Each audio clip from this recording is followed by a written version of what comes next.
jamaah. Alhamdulillah. Alhamdulillah jamaah, masih di Islam itu Indah. Dan hari ini kita sedang membahas tema berdamailah dengan masa lalu. Masih lo di pagi hari ini, tadi kita dapat ilmu yang luar biasa dari guru-guru kita. Gimana sih caranya supaya kita bisa berdamai, move on atau moving away, supaya kita fokus pada hal-hal positif yang mungkin sudah diajarkan oleh masa lalu kita. Nah, Masya Allah. Tadi sebelumnya saya sudah bilang kita akan memberikan kesempatan lagi kepada jamaah, dan insya Allah nanti akan dijawab sama guru-guru kita, tentunya dalam segmen Tanya Dong Ustadz. Kami semua tanya dong Ustadz. Masya Allah, langsung aja kita bacakan pertanyaan pertama melalui Instagram. Ini ada pertanyaan dari Instagram @hamba_Allah. Baik, tidak mau disebutkan namanya. Assalamualaikum Pak Ustadz. Waalaikumsalam warahmatullahi wabarakatuh. Emang saya selalu ingat sama masa lalu atas apa yang telah aku lakukan, begitu banyak dosa-dosa. Apa yang harus kulakukan agar dosa-dosa itu terhapus, dosa besar ataupun kecil? Mohon Ustadz doanya. Waalaikumsalam warahmatullahi wabarakatuh. Bismillahirrahmanirrahim. Untuk menghapus dosa-dosa baik besar maupun kecil, yang pasti bertobat. Yang pasti bertobat. Amalan apa yang kita lakukan? Yang pertama, tutupilah keburukanmu dengan kebaikan. Sekali lagi, tutupilah keburukanmu dengan kebaikan. Kemudian dosa-dosa itu akan berjatuhan ketika orang salat. Aduh. Nah, berwudu aja udah jatuh dosa-dosanya. Apalagi ketika orang salat, dosa itu disimpan di atas, di pundak, kemudian ketika dia ruku berjatuhan dosa itu. Maka perbanyaklah sujudmu, maksudnya salat. Kemudian ada lagi nih, yakni berpuasa. Berpuasa. Iya.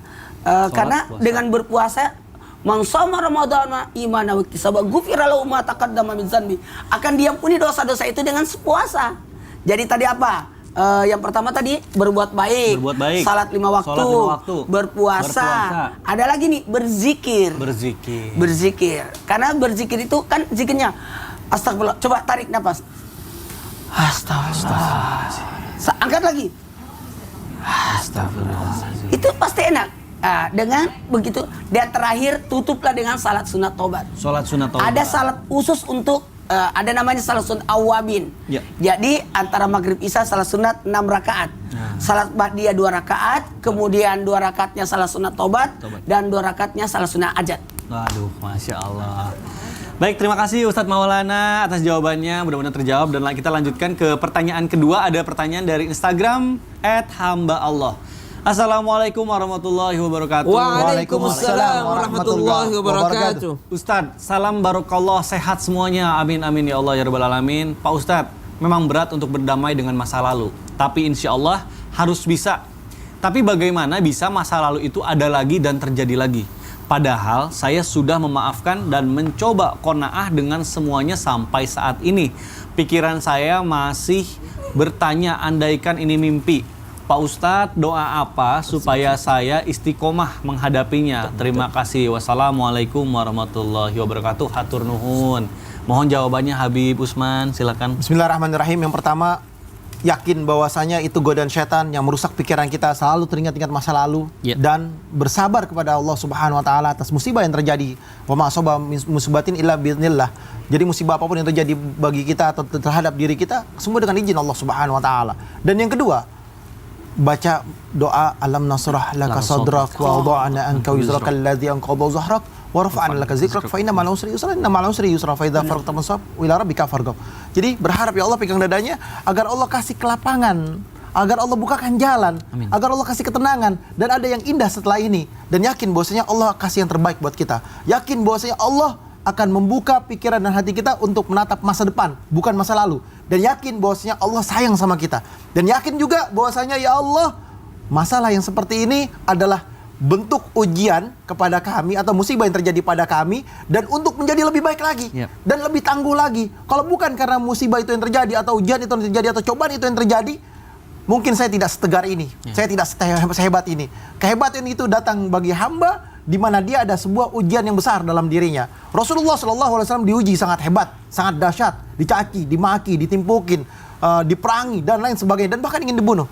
Tapi Rasulullah SAW mencontohkan kita sebagai umatnya bahwasanya apa? Ini adalah hikmah yang harus kita ambil dari setiap perintangan yang terjadi waktu masa kecil kita, maka atau masa remaja kita, maka ketika kita dewasa, ini adalah pemantapan dan ini adalah menjadi sebuah pembekalan dalam kehidupan. Dan inilah satu hal yang nikmat, yang indah. Kalau bukan begini, saya tidak mungkin seperti ini. Betul. Oh iya.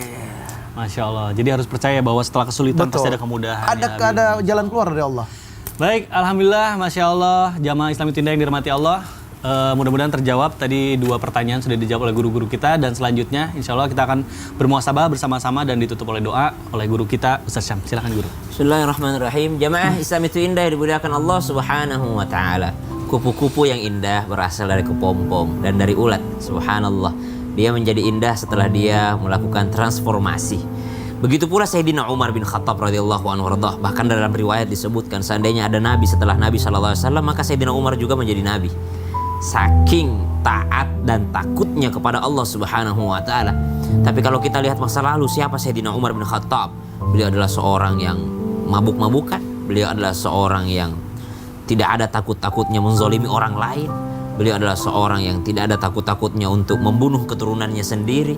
Dan itu ditangisi tiap hari oleh Sayyidina Umar bin Khattab dengan penyesalannya. Seseorang punya penyesalannya masing-masing. Setiap orang punya kesalahannya sendiri. Rabbana la tu'akhidna in nasina aw akhtana, kata Al-Quran. Ya Allah, jangan hukum kami atas kesalahan dan kelupaan, kekhilafan kami. Karena memang potensi berdosa dan bersalah itu ada pada setiap diri manusia. Hanya Nabi SAW yang maksum.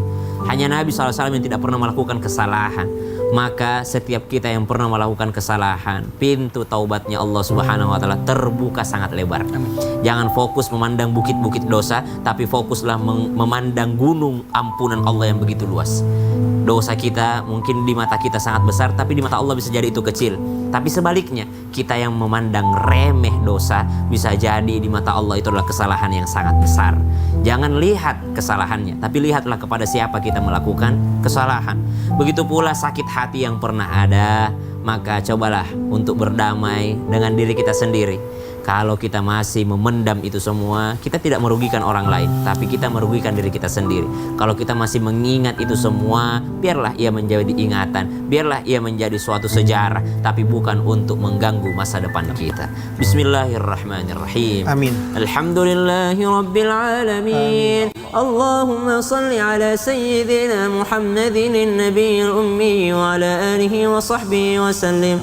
ربنا تقبل منا إنك أنت السميع العليم وتب علينا إنك أنت التواب الرحيم اللهم إنا نعوذ بك من الهم والحزن Ya Allah, jauhkan kami daripada kesedihan masa lalu dan kekhawatiran masa depan. Wa na'udzu bika minal ajzi wal kasal. Ya Allah, jauhkan daripada kemalasan. Ya Allah, jauhkan kami dari kemalasan dan kekikiran, kebakhilan, dan jauhkan daripada kezaliman manusia. Allahumma ya muqallibal qulub, tsabbit qulubana ala dinik. Ya Allah yang maha menguasai hati, sembuhkan hati kami yang terluka, jauhkan hati kami daripada sifat dendam. Ya Allah, jauhkan kami daripada musibah yang membuat kami jauh darimu. Ya Allah,